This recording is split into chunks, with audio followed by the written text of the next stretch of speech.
Haleluya, Shalom Bapak Ibu Saudara-saudari sekalian.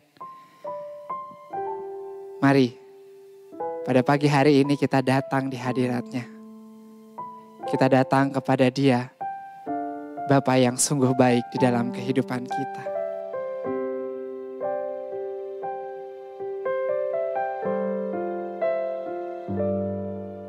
Apapun yang terjadi di dalam hidupku, selalu ku berkata, Tuhan Yesus baik dalam segala hal yang terjadi. Tetap ku berkata, Tuhan Yesus baik. Ku sembah Kau, ku sembah Kau. Tak dapat ku membalas kasih-Mu. Ku sembah Kau, ku sembah Kau Bapa. Ku rindu selalu menyenangkan-Mu.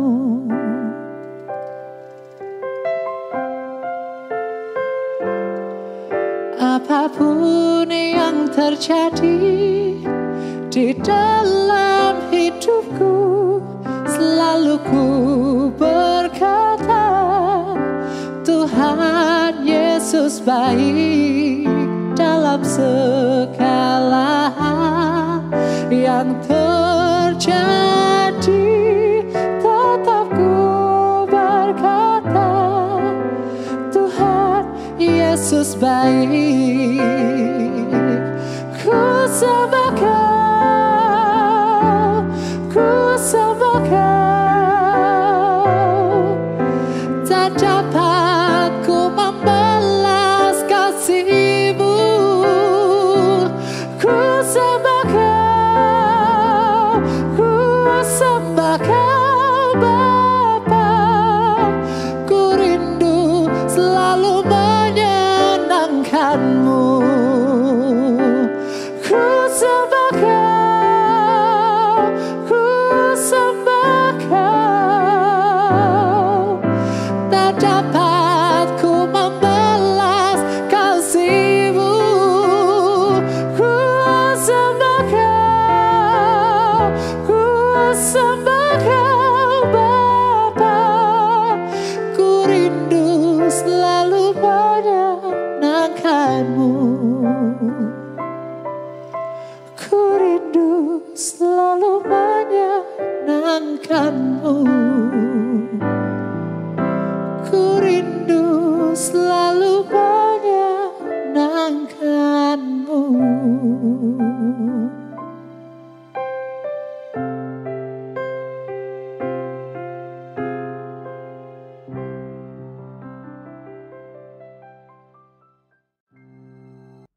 Kita bersyukur pada hari ini boleh kembali memuji, memuliakan Tuhan.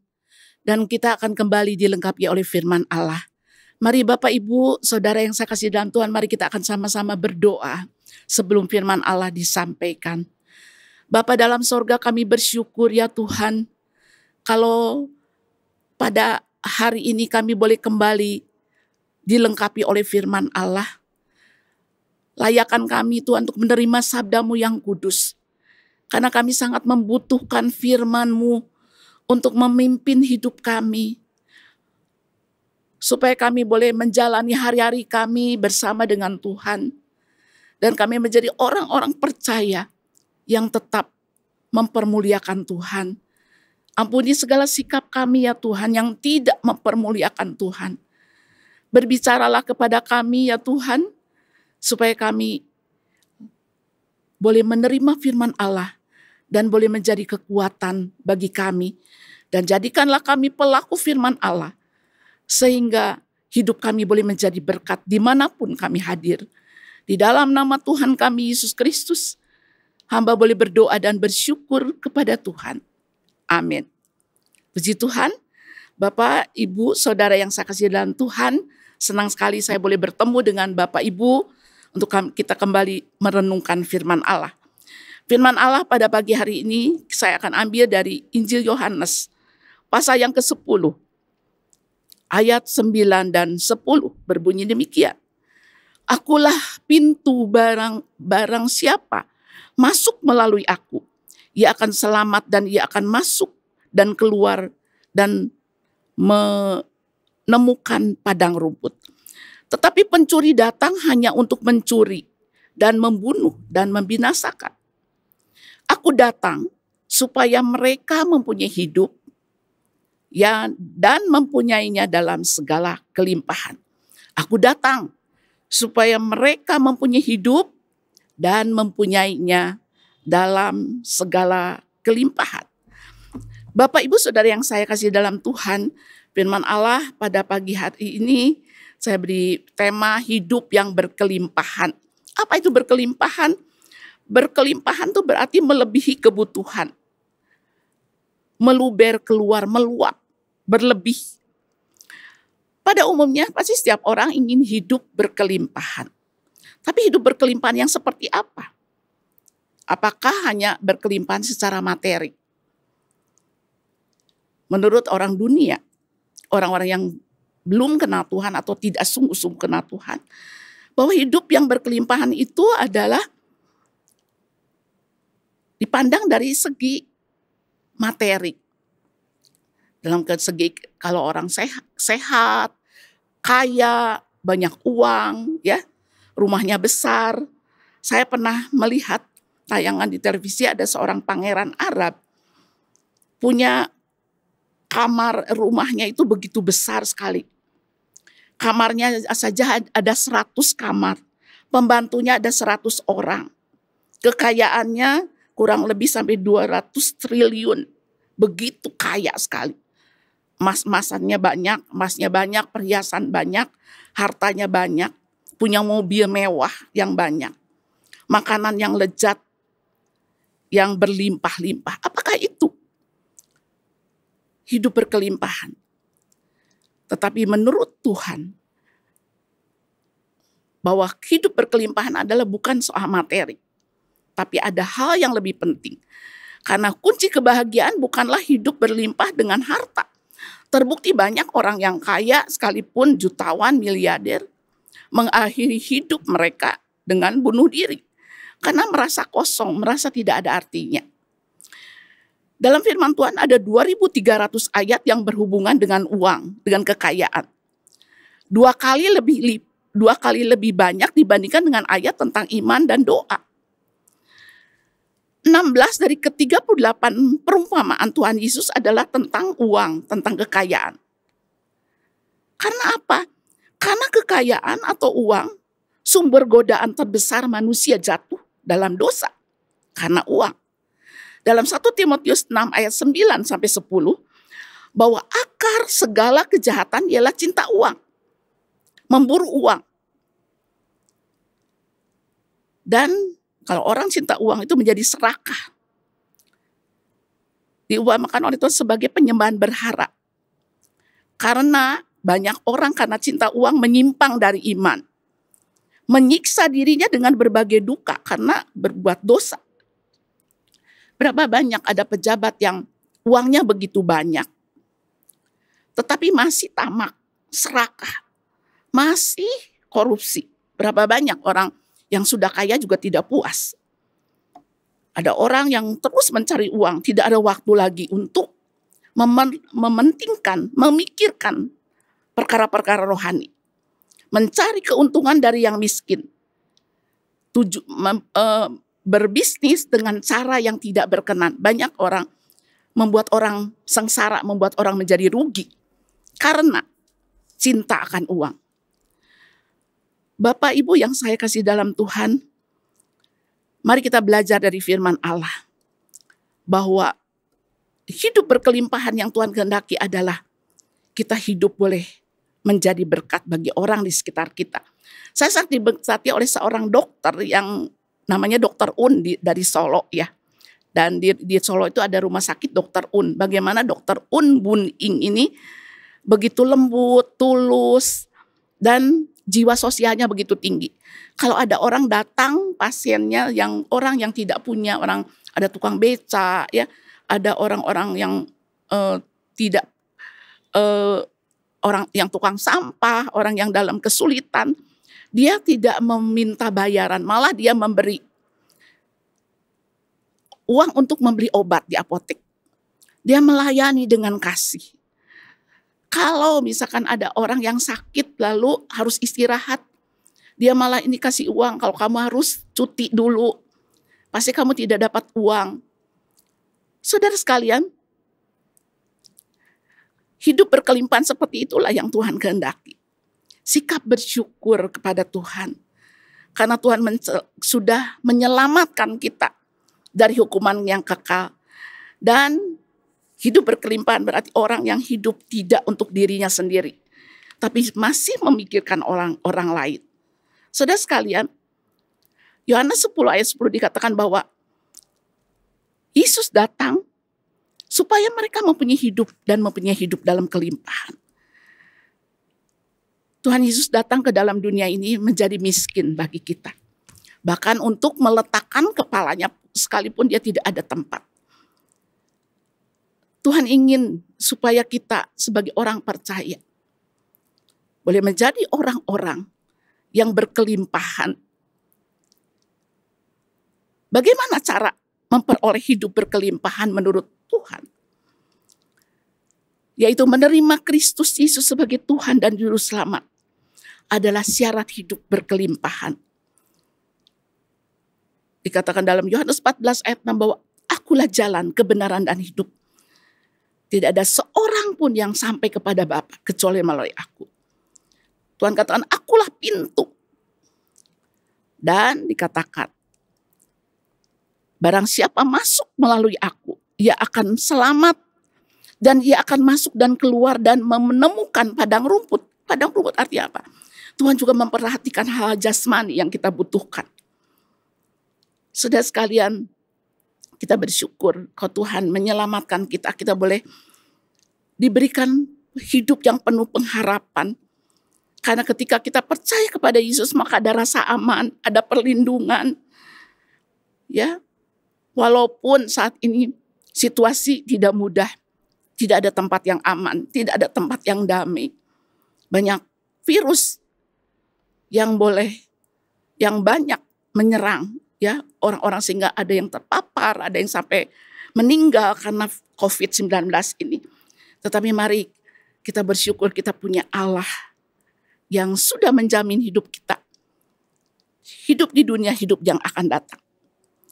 Bapak, Ibu, Saudara yang saksi dalam Tuhan, bagaimana supaya kita bisa memperoleh hidup yang berkelimpahan, yaitu mempunyai relasi yang baik dengan Tuhan. Di dalam doa kita, dalam pembacaan firman Tuhan tiap-tiap hari. Dan bersungguh-sungguh mencari Allah dan kebenarannya. Juga kita terus belajar, berusaha untuk bertumbuh dalam kehidupan rohani kita. Terus belajar tentang firman Allah. Mengisi hidup kita dengan kebenaran firman Allah. Sehingga hidup kita mempunyai relasi yang benar dengan Tuhan. Dan hidup dalam kekudusan. Yang ketiga, supaya kita bisa hidup dalam berkelimpahan, yaitu mentaati perintah Tuhan. Ya. Banyak perintah dalam Alkitab untuk kita boleh lakukan dalam hidup kita. Hidup berkelimpahan tidak saja identik dengan kekayaan materi, tetapi kekayaan rohani. Karena dalam firman Allah dikatakan bahwa kita punya kekayaan rohani di dalam Kristus. Ada pengampunan, ada jawaban doa, ya, ada perlindungan, ada kasih dan sebagainya, luar biasa. Tuhan memberikan kepada kita berlimpah-limpah kasih. Yesus Kristus memberi jaminan hidup, kepastian keselamatan. Yaitu mari kita mempunyai hidup yang berkelimpahan, berarti kita punya hidup yang mempunyai kualitas yang tinggi. Tidak menjadi orang Kristen yang biasa-biasa saja. Tapi kita punya pengampunan yang berlimpah-limpah. Mempunyai kasih yang berlimpah-limpah.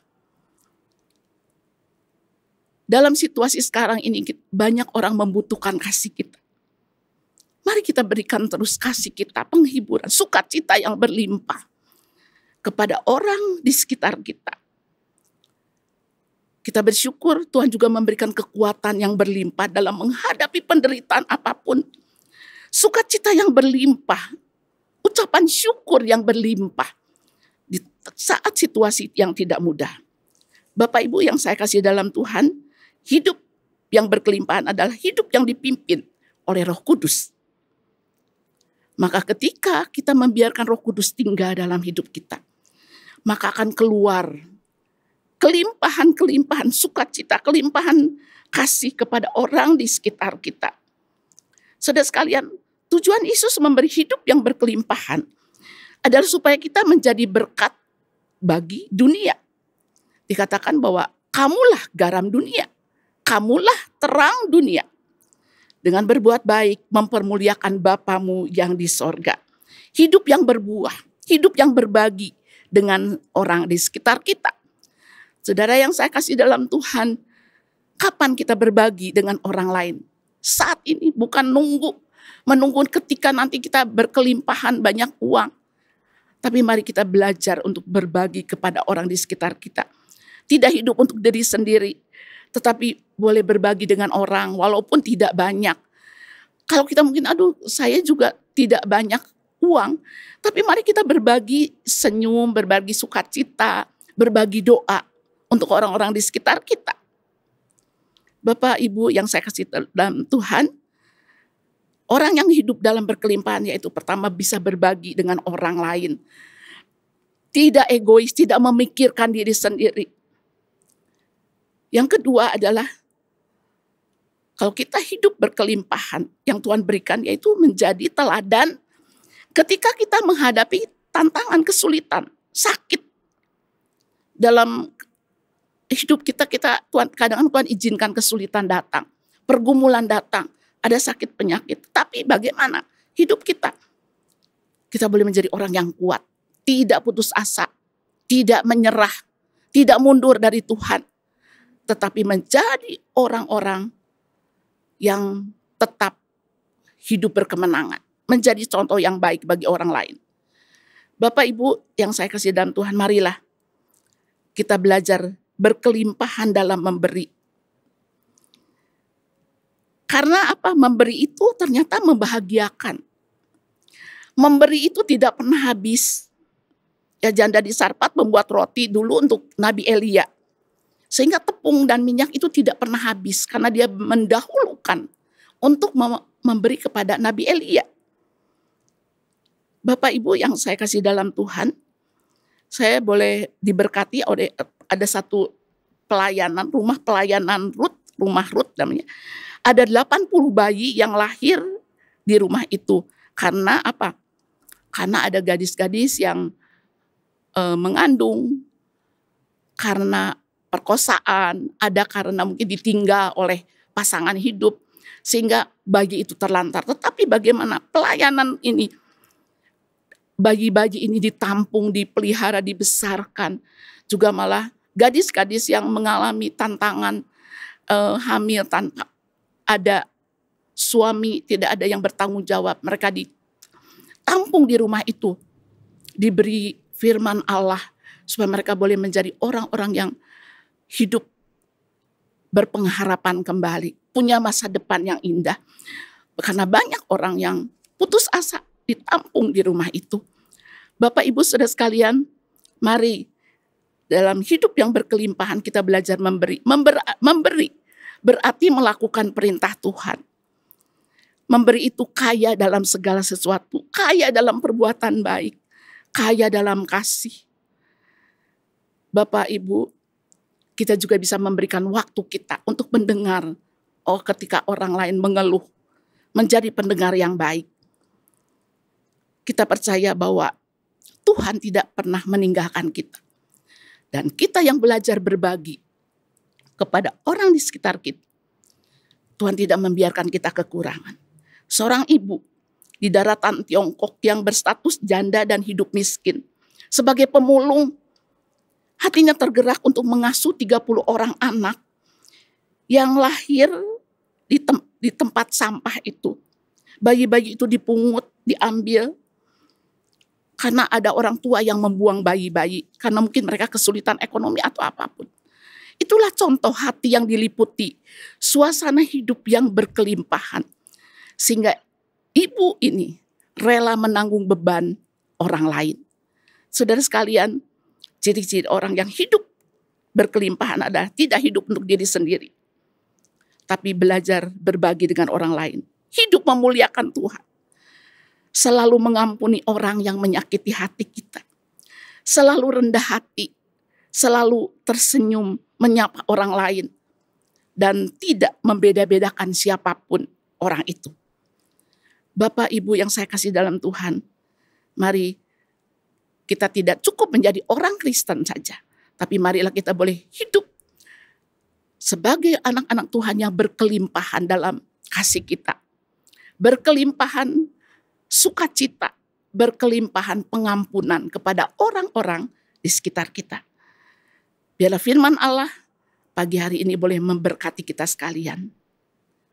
Mari kita sama-sama tundukkan kepala. Kita berdoa. Terima kasih Tuhan, kami boleh kembali dilengkapi oleh firman Allah. Kalau Tuhan Yesus datang, memberikan kelimpahan kepada kami. Tuhan, kami bersyukur bahwa Tuhan memberikan kelimpahan kepada kami. Walaupun mungkin secara materi kami cukup, kami diberkati. Tapi kami ingin berkelimpahan secara rohani. Berkelimpahan untuk berbagi dengan orang di sekitar kami. Karena dalam situasi COVID-19, banyak orang yang membutuhkan kasih kami. Yang membutuhkan penghiburan. Yang membutuhkan doa-doa kami. Tolong Tuhan, berikan kami kemampuan untuk memberi, berbagi kepada orang di sekitar kami. Ampuni kekurangan kami. Kalau kami seringkali terlalu sibuk mencari harta dunia, tapi lupa mempersiapkan hidup kekal yang akan kami alami nanti. Karena suatu hari kami akan pulang ke rumah Bapa di sorga. Tempat yang kekal, tempat yang indah bersama dengan Tuhan. Terima kasih Bapa. Di dalam nama Tuhan kami Yesus Kristus, hamba boleh berdoa dan bersyukur kepada Tuhan. Amin.